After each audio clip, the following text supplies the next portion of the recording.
Hello and welcome to another episode of Who Knew in the Moment, the podcast. I'm your host, Phil Friedrich, and today I'm honored to have Matt Berthot with me. Matt is the founder of Voice by Matt, and we're going to hear a little bit about how he helps people navigate finding their voice and communicating effectively with others. And one of the things that I thought was really interesting in learning Matt's story is he says, when you step into your calling, you will have amazing impact. And so excited to talk about that with the journey that he's having. So Matt, thanks so much for being on today. Phil, thank you so much for having me on your podcast. I was telling you before we started, it's kind of nice to be on somebody else's podcast because I'm constantly having people on my podcast. So I am so grateful that you let me jump on here with you today. Absolutely. Well, excited to talk through your story. And to start, every story, if we just eliminate a person's history and their younger years, I think we have a big miss. And so, one of the pivotal moments for you was starting off as a junior in high school. You had a relationship, and the relationship didn't quite work out, which I mean, might be the first time in history the high school relationships didn't work out, right? No. Yeah, Uh, right. and so you were a little bit lost and you had a conversation with a counselor. So talk a little bit about Yeah. that conversation and just where you were at in that Wow, Phil, you definitely did your homework. Um, moment. that's amazing. I'm very impressed with your research. Yeah, I was a junior in high school. I was a jock boy, is how I say it. Athlete, wrestling, football, baseball, four-time state champ wrestling team. I was a state champion myself. Yeah, middle of my junior year, I was dating this girl off and on for like 2.5 years, and she broke up with me. And so I went to my counselor, Bob Tessman, and Bob said over a series of meetings, but this one moment changed my life. And I use this question with every single client and student that I teach now. And he said, Matt, what do you love? And I said, Kylie. And he said, no. What do you love that you're not doing right now? I said, what do you mean? He goes, is there like something that you do, like a hobby or something that's besides sports? And I said, well, I like to sing a little bit. And he said, really? I was like, yeah. I sing in my shower. I sing in the truck. And he said, okay, well, we're going to enroll you in choir. And I was like, whoa, what? No, no, no, no, no, no. I didn't know how to read music. I didn't know how to play a piano. Um, and I enrolled in choir middle of my junior year, second semester. I remember I'm in choir with Mr. Harmon, and he made me a baritone or a bass. And I remember trying to sing it and just listening to everyone around me because I had no idea what I was doing with the music. Yeah. And I just remember going, Mr. Harmon, I think I'm a tenor. I think Mm. I could sing higher because I really like Boys to Men, Bon Jovi, Garth Brooks, um, and the rest is history. I just fell in love with the voice. I mean, I've always been in love with the voice. I've always been in love with like voiceovers, like Morgan Freeman and James Earl Jones, um, and then people doing impressions with their voice. But the impact that singers and speakers have that are like the greatest of all time when they give you goosebumps or they make you see a vision inside your head you were not seen before. Yeah. And I was very curious on if I could sing, if I could get better at speaking. Growing up in a very small town, Ark City, Kansas is where I grew up. Sports were king. That was it. Yeah. Like, it, I was nervous that my friends would make fun of me. I was nervous that I didn't know how to read music. I didn't know how to play piano. And I really sucked at singing. I got made fun of. My nostrils would flare up. People would tell me that I can't match pitch, that I was flat all the time. Um, when I would speak, I had this country accent with a low tongue, is what I call it now. And so it kind of sounds like this a little bit muffled like this, and this is how it kind of sounds, especially from that area. It kind of sounds like this a lot. Yeah. Um, so I had a lot of work to do. Yeah. Um, Went to a community college. I'll just say it. I think I wasted a year of my life because it was really easy. I didn't really even go to music theory. I went to the Daylight Donut Shop there and got sausage rolls every day. um, because after sports, I went cold turkey on sports. I didn't Yeah. do any sports at all again, which is a very bad mistake. To the point I got up to 272 pounds at one point Yeah.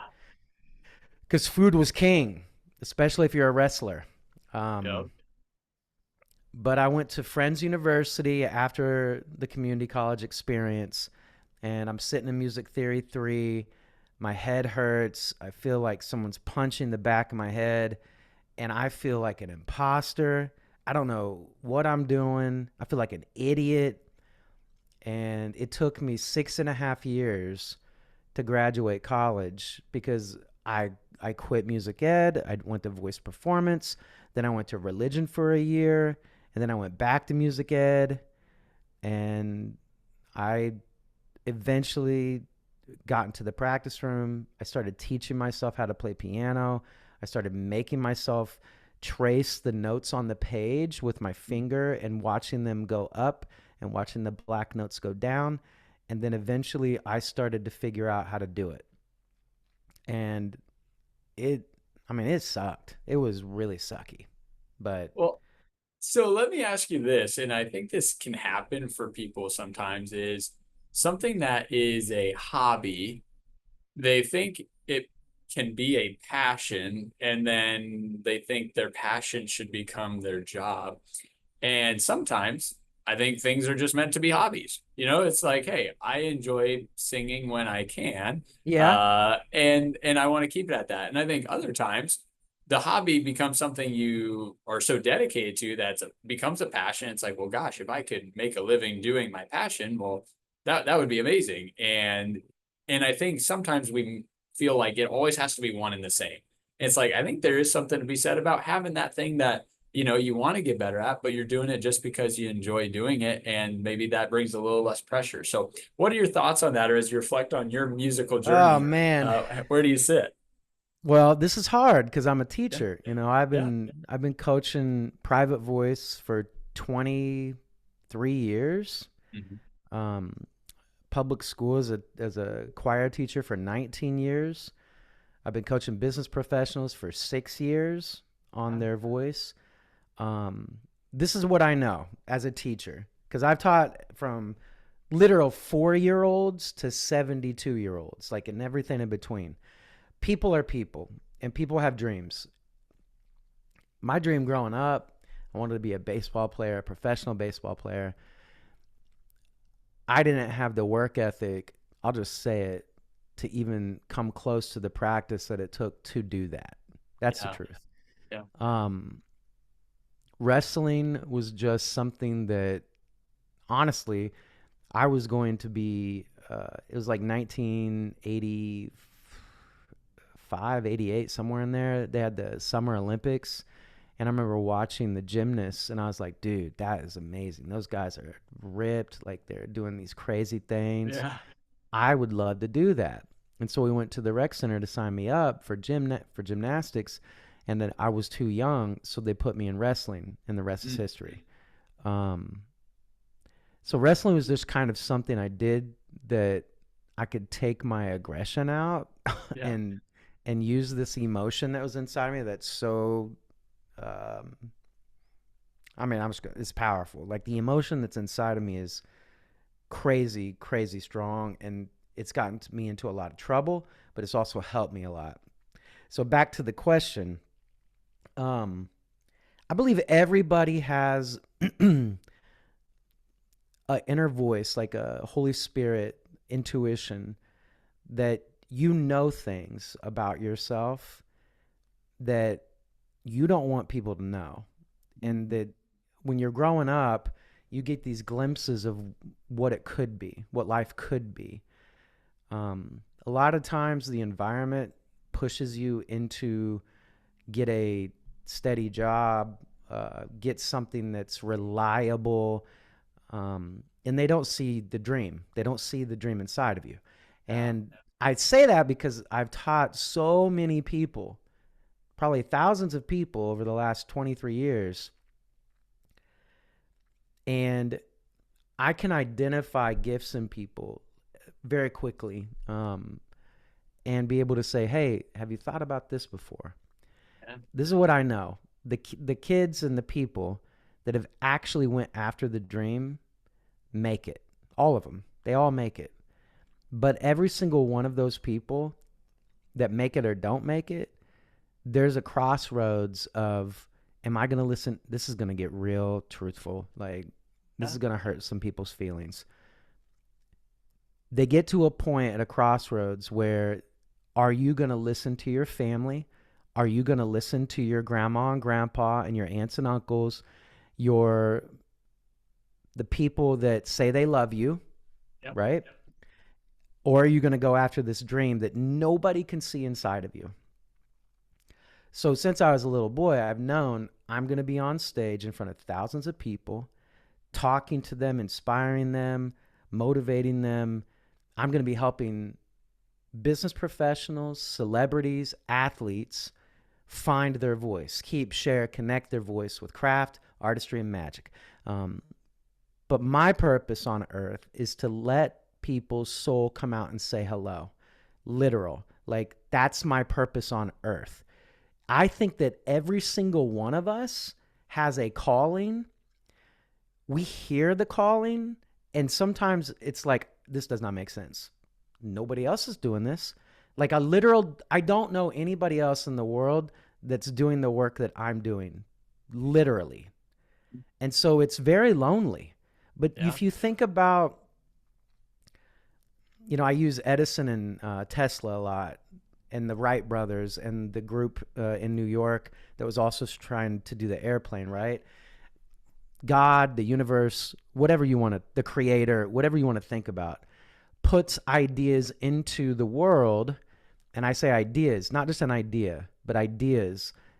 And those are two instances of people that had the same kind of idea to do something great, to do something that's never been done before. Tesla and Edison, Tesla had his way to do it. Edison had his way to do it. We know who won. Edison won. The Wright brothers had their way to do it. This New York company that was putting thousands of dollars into this project, the Wright brothers won. Bill Gates, Steve Jobs, they both won. But, is there someone out there doing exactly what I'm doing? No, there isn't. Are there people that are kind of doing what I'm doing? Yes. Tony Robbins' voice coach is kind of doing what I'm doing, right? But I answer the question like this. Phil, question that people need to ask themselves, there's a couple. One, do you realize you get one shot on earth? That's it. One that we're consciously aware of. That's it. One. Two, are you willing to risk it all to go after that calling, to say yes to the call? Yeah. Are people actually willing to say yes to that intuition, that Holy Spirit, whatever you want to call it? Are you willing to say yes to it? And you might lose your wife, your family, your friends, everything that you know. Because that's what I had to do. And it super sucked. Like, a year ago, August 5th, my wife at the time told me on a Zoom call that we're getting divorced. And I was in Austria and at a voice conference. And I had to go all in on Voiced by Matt because the school took my keys away because I was bullying and targeting kids, they said. And it was just a weird situation to be in. Yeah. But when you yell out loud, I surrender my life to you, God, you better know what's going to happen. Like it's not going to be easy. It's going to be painful. It's going to Yeah. be hard. Um, so I say the courageous, the bravest. I'm 47. I mean, it took me 47 years, 46 years to say, okay, fine, God, you win. I'm going to go all in. Yep. I'm going to do it.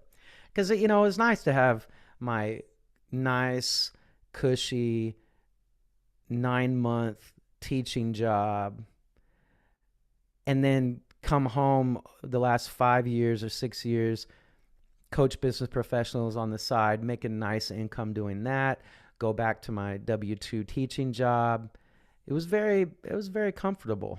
Yeah. But really, in order to live the calling, and especially in the beginning, it's not comfortable. It just Yeah. isn't. And Yep. nobody's going to understand. I'm going to keep saying it. Nobody is going to really understand the dream that you see inside of you, except for you and God. That's it. Not your kids, not your wife, not your partner, not your friends, your family. I mean, you might get people that get a glimpse of it that say, "Ooh, I see that." Yeah. But the majority of people in the world are going to be like, "Dude, what are you doing? This is crazy. You are crazy." Oh, Yep. But then when you're in the calling, right? I feel like I'm in the calling right now with you. I'm in my purpose with you right now, Phil. I don't have to think about what I'm saying to you ever. It just flows. And when you're in the calling and you're in that state and you're saying yes to God and you're saying yes to the moment, it happens the way it's supposed to happen. I don't have to think about it. I don't have to think. For instance, how many times, Phil, I assume you post on Instagram or make reels or stuff yeah. like that, right? How many times have you seen or have you experienced you go to do a post and you get help from somebody, or you have AI kind of help you generate something, right? And you put it out there and it's like, it's all right. Yep. But then if you take the time, Phil, to actually write it out with no help, that post is going to have more traction than anything that you could possibly put out there. Why? Because it's you, it's your Mm, energy, and your that's good. energy is attached to those words, and that energy, that spirit attached to those words, even if you're typing, texting, and in my case, speaking, when you speak, this energy, this voice is a frequency of energy, and energy cannot be created or destroyed, but I'm changing energy with my voice right now. And if I attach emotion to it and then I attach a vision to it, then people are going to see what I want them to see and feel what I want them to feel. That's the work that I'm doing with my people. I love it. So there's two things that we'll kind of take and piggyback off that with. So the first was with your, speaking about energy, and I would love to hear some of the things that you work with people on to use their voice and how to use their voice. But we'll start with a story, and the story was you were teaching a girl how to Wow, sing a look at you, song, Phil.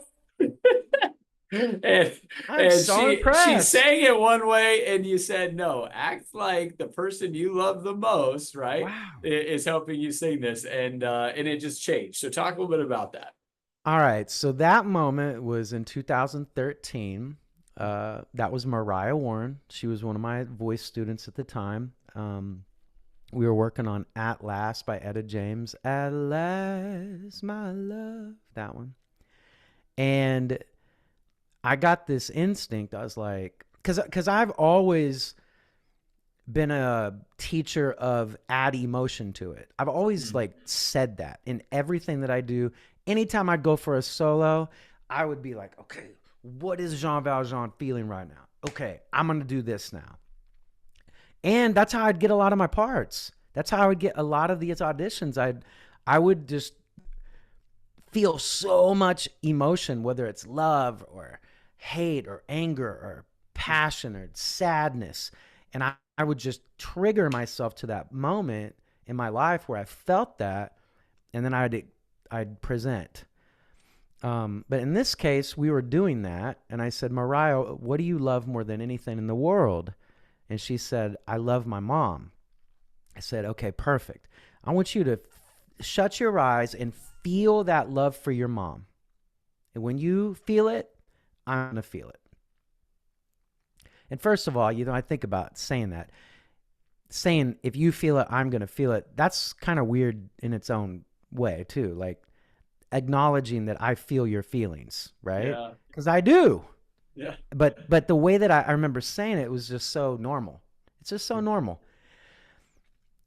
And then this voice, after I said that, said, go further. There's more. I was like, what is this? Okay, Mariah, I want you to keep your eyes closed. I want you to feel that extraordinary amount of love.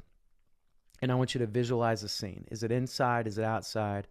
Is it day? Is it night? And what's around you? Don't tell me.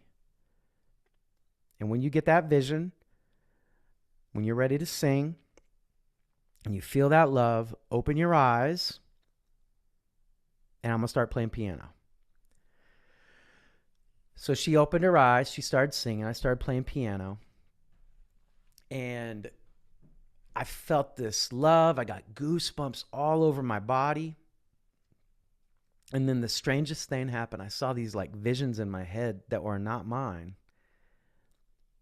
And I was just like sitting in it. And I stopped her and I said, Mariah, this is really going to be weird. Just hear me out. Are you on a green grass hill with like a tree to your left and some flowers to your right, like a picnic situation, and blue clouds, or it's blue clouds, blue sky and like white fluffy clouds? I mean, it's like midday. And she looked at me, Phil, and she goes, Berthot, how do you know that? I was like, I don't know.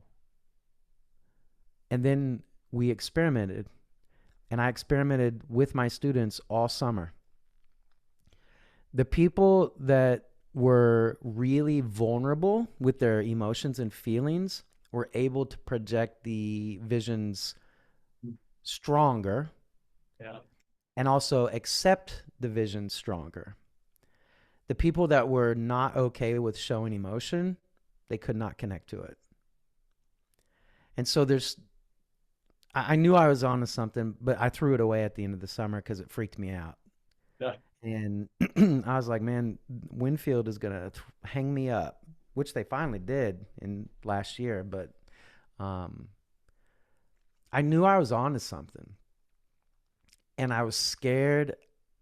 I was really scared of it. It was like, it's kind of like a superpower almost, because I would do this in my concerts. Like I would build this energy so strong in my experiences. Like we did this thing called Vikings on Broadway. Like I would make these stories with these songs and lights and mics and choreography and costumes, and I would just completely stage it. And we talk about the emotion. We talk about what we want the audience to feel like that. Yeah. And so we'd set our intention. And so in 2019, this, the craft of the voice training that I teach is called Estill Voice Training, ESTILL. And it is brilliant. It basically helps people be vocal athletes, which is very attractive to me. Being an athlete, I was like, oh, I can make my voice stronger with these silly sounds. But when I did my first training in 2017, I felt like such a fake and phony, Phil, because I was just teaching everything like everybody else taught me to do it, right? Yeah. Yeah. But the really profound part, though, of the Estill voice training model that Joe Estill in the 80s created is craft, which in this case is vocal technique, artistry, which is the implementation of the craft, in this case, storytelling. But the really intriguing one, the one that really piqued my interest at this workshop, was performance magic. And there was no, it was like the experience that you give the audience, the Mm. blah blah blah blah blah. And Yeah. there was no research, there was no data. Joe Estel had no research on it. So I dove in 2017, went back to my students and my clients and said, hey, everything I taught you before, I was wrong. We're going to implement this new Estel voice training. And then I'm going to dive in more into performance magic. I want to know Yeah. more about this. So the next year I went to the workshop. Kim Steinhauer, the president of Estel International, she comes up to me. She goes, Matt, you got this. You implemented it. I passed my first proficiency test.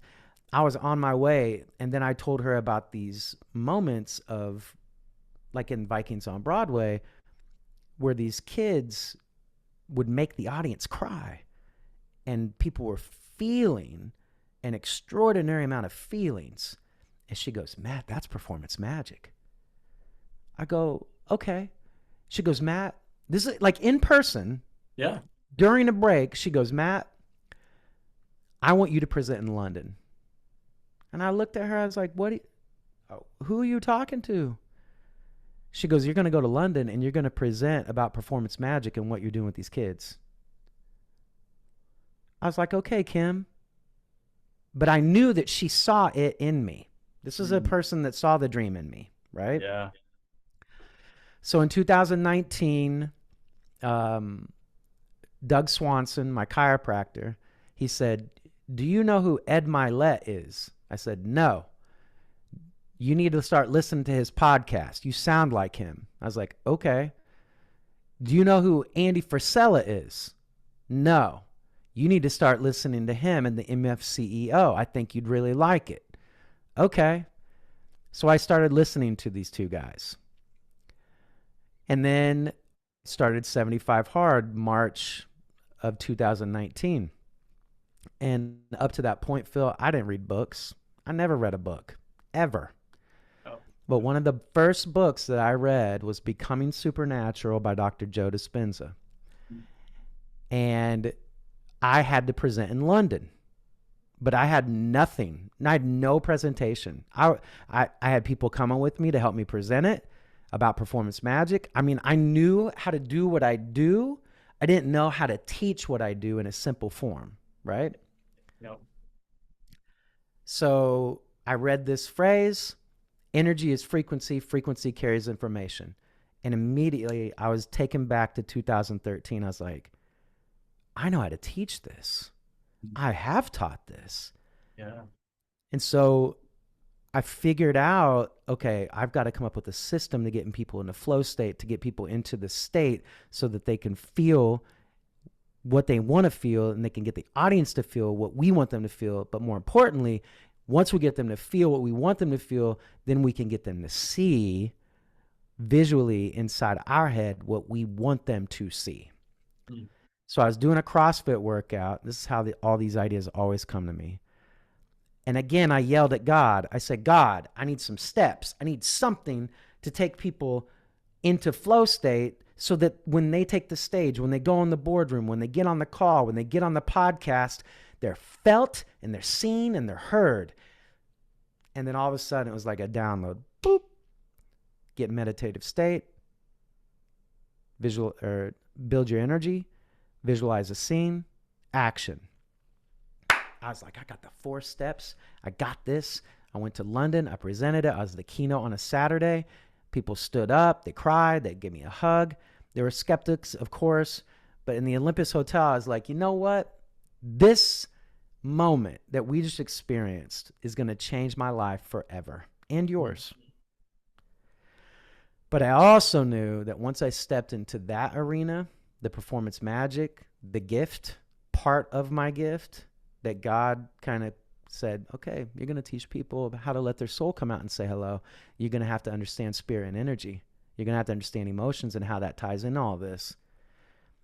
I knew that once I said that and I did that thing, that my time in public school is pretty much over. Yeah. And this was in 2019. And then we know what happened. COVID happened. Now that would have been a great easy out, right? That would have been like, okay, this isn't working. But I stayed in it because it was comfortable. And that's the truth. I loved Yeah. those kids so much, dude. But I got to start coaching business professionals in 2019 in November. Nathan Mansfield, he was my first client. And since then, I've coached over 100, 150. We're getting close to now. Um, but back to the hobby thing. The hobby of me singing was a doorway into the actual thing I'm supposed to be doing right now. And you think about it, I think about me growing up as a kid. My mom would make me watch all these musicals, Annie and Music Man, and in the 80s, like the cartoon theme songs were like the best, like Thundercats, GI Joe, even the movie soundtracks like Ghostbusters, Star Wars, E.T., lots of John Williams. But dude, I was and I was to a point where I'd hear music and I know where that music was played in the movie. Yeah. And so it's always been ingrained in me, like this voice, right? And I've always been curious about it. I just never ever thought that I could be the potential to be an innovator like Edison, Tesla, the Wright brothers. Um, because it's still the framework of Voice by Matt and the scalability of Voice by Matt. It's all still being built even 5 to 6 years later, right? Yeah. What I have to remind myself of, Phil, is I have had 20 to 23 years of teaching people one on one how to find their voice. That's a lot of experience with people one on one. And now it doesn't take me long to get someone from here to here. Like, it doesn't take long at all. Um, but the challenge is still the same, Phil.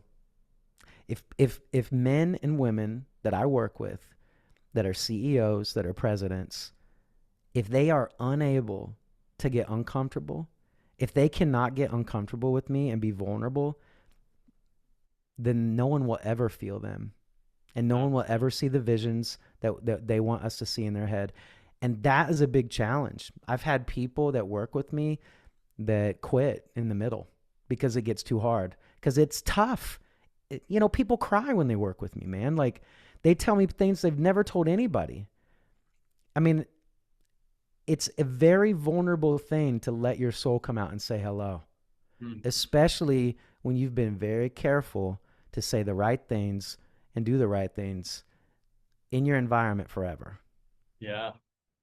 So as I hear you say that, a couple things come to mind. One, we'll talk about the Arte Syndicate because you mentioned Andy and Ed and the work they're doing and you're a part of. But the other part that I would want to, ask you a little bit about is it sounds like there's two parts to Voice by Matt. One is all the preparation that you do and the mental part that you're bringing into anything you're doing. And then the second is the way that you're actually speaking and how you're saying what you're saying to the people to impact that magic, right? Give the change. And so let's start with that part first. A little bit about the mental side that you're doing kind of before speaking, but then also, what it is about how we say what we say that can impact the people we're around. Man, I'm just so impressed with your freaking research, Phil. Like, I can't wait to talk to you about, like, where did you get all this? Okay, so um well, thank you, because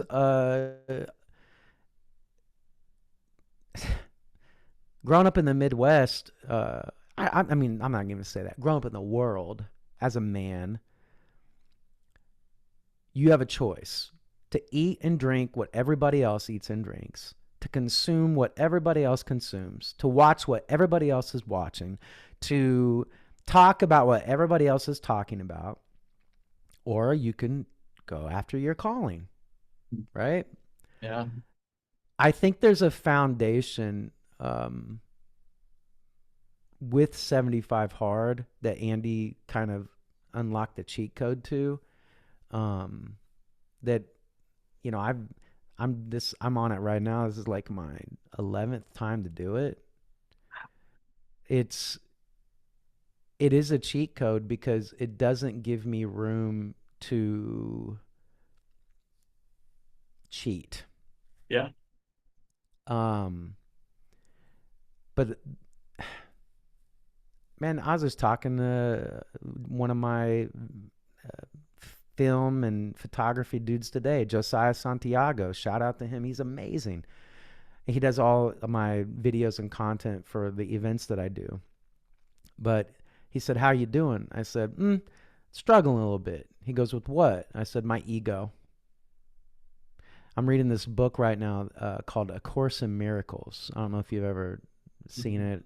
It's a thick book, Phil, and it's all about the ego is guilt and shame and embarrassment, and the Holy Spirit, God, is none of those things. And so Yeah. when we're stuck in ego, then we're stuck in our body form, worrying about stuff that is, it doesn't matter. It doesn't matter. Yeah. It doesn't matter in the kingdom. Um, but the mental thing is a constant struggle. Like, all right, why not? So throughout the last 6 years of this journey, Yeah. and I want to say it actually started in 2016 when I got to go to the Ron Clark Academy in Atlanta, Georgia. Hmm. I got to see teachers jumping on tables, dancing with their kids in suits, just like you, Yeah. being their best self. Um, Kids teaching seventh, eighth grade, ninth grade math in their fifth graders, Wow. rapping about it in front of the class on a whiteboard. And these are kids that are literally from the projects that get scholarships to be in this Hogwarts like environment. And I was like, dude, I want what those teachers have. I want to be me. I rap, I make up silly songs all the time. I want to be able to be me. That moment changed my life forever because I realized, wow, there are people out there in the world outside of Winfield, Kansas that do want to do better every day. Yeah. And so that was like a seed that just kept growing and growing and growing. Um, so long story short, my morning routine, we're just going to go through it. And it's a little bit overkill probably at this point. I probably need to let go of some of these things, but man, it's really changed my life in a really amazing way. And the I just want to say this to everybody that's listening. The balance of self-care and taking care of yourself first and then taking care of everybody else is Mhm. extremely difficult. All right? You're going to Yeah. have friends and family in the beginning that when you go on this journey, they're going to be so proud of you. They're going to be like, "Oh my gosh, Phil, I'm so proud of you doing this thing and putting yourself out there and working out and reading and meditating and doing all of these things. Oh, you're going to this conference. That's so good. What'd you learn? Oh, tell us all about it." In the beginning, that's the way it's going to be. Yeah. And then as you keep going over time, you change a lot. You start achieving the goals that you said you were going to do. You start winning a lot. Those cheers turn into, well, you should really spend more time with your family. Yeah. Well, you should really care about other people more first. It's always about you, huh, Matt? It's always about you, huh? So I do want to say that disclaimer, like, this is not an easy path. Um, to listen to the calling of God is not easy at all. It's very, very, very much um, just a painful struggle that you have to have a lot of faith in. And so that's where I'm at today. Like, faith. I love being on this podcast with you today. This podcast with you and you letting me share my story is faith. I have faith right now. Thank you, God, in this moment that I'm doing what I'm supposed to do. Yeah. But like the morning routine, the mental part, I get up, I do gratitude. I give gratitude for material things, non material things. I build my energy. I visualize my dreams and my scene. I think about the most amazing moments in my life that have happened so far, my son Max being born, my son Leo being born. And then I say, I want to be the best father, the best teacher, the best athlete, the best speaker, the best coach that I possibly can be. Then I open my eyes, wake up. Then I do Wim Hof breathing 3 rounds. I do 40 breaths. I'm up to a 3-minute breath hold average right now, which is Mm. money. Yeah. Um, but if I am stressed and I don't take care of myself and I'm eating the wrong things and I'm drinking the wrong things, that breath hold will be like a minute. Mm. My average resting heart rate is anywhere from like 43 to 48. Um, After I do the Wim Hof breathing, I go into a 5-minute minimum meditation. It's a Joe Dispenza meditation. It's just music. No, it's not guided. Then I do some stretching. I have a little thing called a so right that I put in the middle of my back. I put it on my calves because my calves are blown out because of 4,702 days of consecutive running every day, um, at least 1 mile. And so I do that. Then I read. And so when I read, I take a pencil and I underline anything that's important. I get 10 pages in.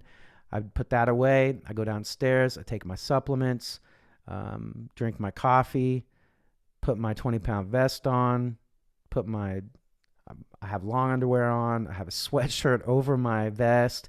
I go outside. I do my 5K run with the 20-pound vest. I do like 150 push-ups. I do 150 sit-ups. I listen to a podcast. I listen to Ed. I listen to Andy.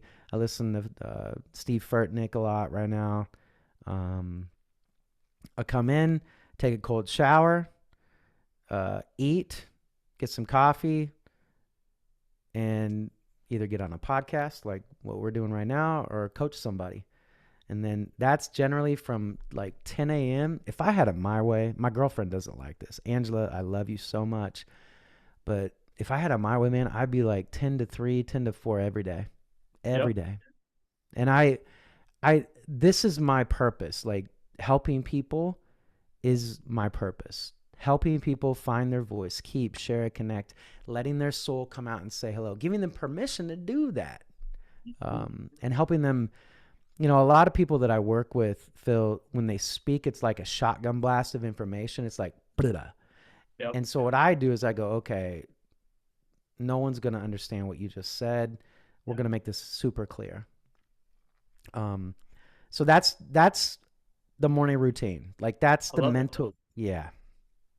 I love it. Well, and so to that, and talking about that last part that you just said about how people speak, um, I think that's maybe the differentiator in effectiveness of communication, right? Is are people able to follow what you're trying to communicate to them, right? Or is it, hey, there's a lot of great thoughts, but I haven't put that in such a way that I'm sharing the passion behind me? Because we've all heard a passionate speaker, but the thoughts aren't probably put together in the right way. Or you've heard someone speak that has all the thoughts in the right way, but there's just no passion behind it. It's just kind of a share of knowledge. And it sounds like what you do is kind of bring the two of those things together, succinct and strategic speaking alongside the passion from the person.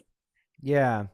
A lot of my clients, they want to use note cards or they want to use PowerPoints. And my goal is to just get them to speak without any of that. Hmm. Because when you use PowerPoints, it's a distraction. Yep. If you're a really good communicator, you don't need any of that at Yep. all. Um, I'm thinking of a couple I'm working with right now. One loved note cards. He loved to hold note cards and walk around note cards. And I was like, Yeah. dude, you don't need this. Like you already know what you're talking about. Yeah. And I actually talked to him last night and he said, you know what, Matt? I did my presentation and it's 80% memorized. I was like, of course it is. I already know that. But it's fun to watch, you know, people grow. I mean, I Yeah. love it. I call them light bulb moments, right? Yeah. Um, and there are, I'm putting on this event with Angela and Mike and Louie in Nashville. It's a Atlas Alliance Summit for Realtors, and I get to introduce Ed Milet. I'm the MC. I get to introduce James Lawrence and Brian Covey and all these amazing speakers and Mike and Yeah. Louie. Um, and that's a goal that I set out 5 years ago. Like in 2019, I said I will be on the same stage specifically with Ed Milet and James Lawrence. Like they're going to be my friends. And now it's actually happening. Um, and so if you think about it, like how does a public high school choir teacher say those kinds of things out loud and then 5 years later find themselves in a giant arena building a show? Because I'm in charge of the whole production part of it, the transitions, the videos, the music. I get to take my expertise in producing and directing and put it on the entrepreneur stage now, which is freaking awesome, Yeah. with a much larger budget, like giant, much large budget. And so it's really kind of crazy to think about it like that, because there are people in the world that have not said yes to the call, to their calling. And I believe everybody has a calling, every single person. It's just we're so scared of it because it's so not like anybody else. Well, that's the point. You know, Yeah. one thing I tell everybody, these vocal folds, they're the size of your fingernails. They sit right here in the middle of your throat. Okay. No one in the universe has those vocal folds. Mm. Literally no one. The sounds that you make out of your mouth are made from the environment that you grew up in, what you listen to, what you've been around, and that's it. Wow. And most people don't have any training, and so they talk with low tone. This is how they talk, and they don't open their mouth because this is what they saw their mom and dad do, Yeah. right? Right. Yeah. But it goes deeper than that. I've been in therapy. In college, one of the biggest moments in therapy for me was when my therapist said, "Matt, how does your mom and dad handle conflict?" I said, "Well, my dad kind of goes outside and he does little odd jobs and drinks some beer and he makes chicken on the grill." Yeah. And she said, "Okay, well, how does your mom handle conflict?" "Well, she goes into the bedroom and locks the door and cries. And then she comes out." And Yeah. then she goes, "Well, how do you handle conflict?" This was Matt Berthot at 23 years old. And I was like, oh my God. I stay in my apartment. I play Madden and NCAA football. I drink and I don't go to class. And she goes, "Do you see how you learned that behavior?" I was Yeah. like, oh my God. She goes, "Well, how do you want to handle conflict?" I said, "Okay, I want to attack it. I want to attack it head on. That's what I want to do." But again, if she wouldn't have said that to me, we wouldn't be here right now. If Yeah. Bob Tessman wouldn't have said, "Matt, what do you love?" we wouldn't be here right now. These key moments of people asking me the questions, right? The questions that I ask on every podcast: what do you love? What makes you tick? What are your purposes? Why are you on earth? I ask those questions to everybody that I can meet, because if I don't, I'm squandering this gift that was given to me. Yeah. And think about it, Phil, people in the world that never fulfilled their mission on earth. I don't want to be that guy. And I don't want to model that for anybody around me. And I especially don't want to model that for Max and Leo, my two boys.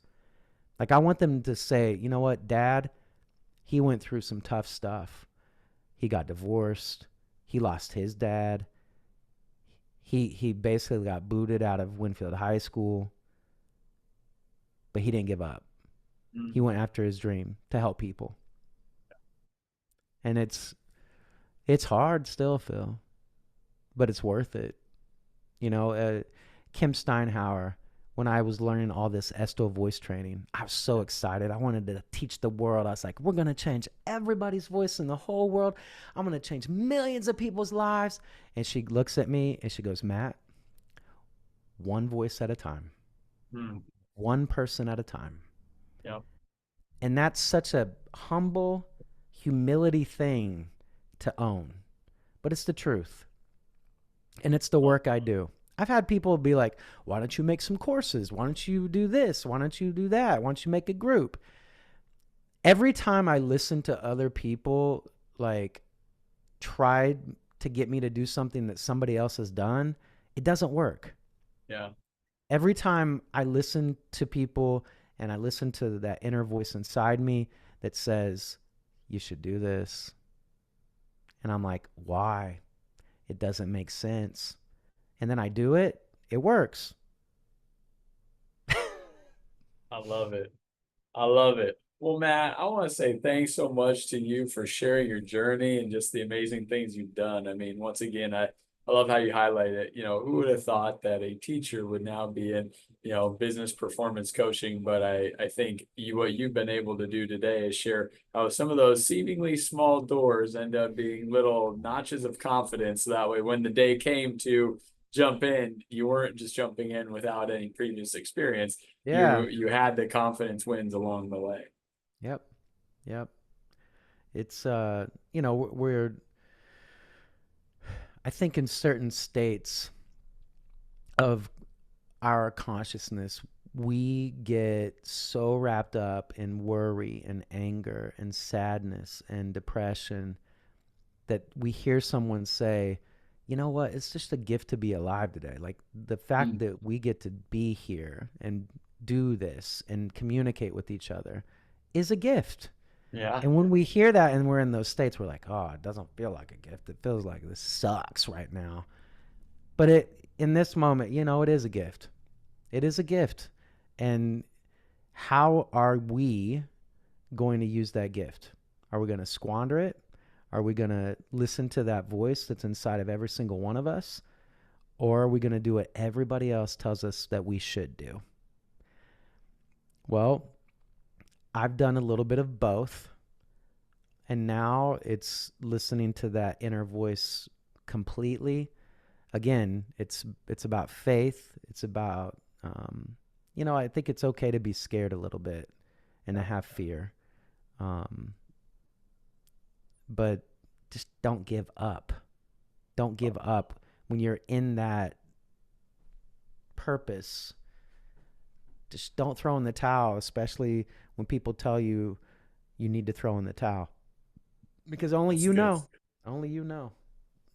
I love it. Well, Matt, I want to say thanks so much for being on today, my man, and excited to continue to watch your journey. And we'll probably have to be doing this in our 2 or 3 years when you've continued to grow the business and you're speaking. You're not emceeing the event. You'll be speaking at the event with it. I'm ready. I'm ready. Sign me up. I'll do it tomorrow. Love it. Thanks so much, Matt. Thank you, Phil.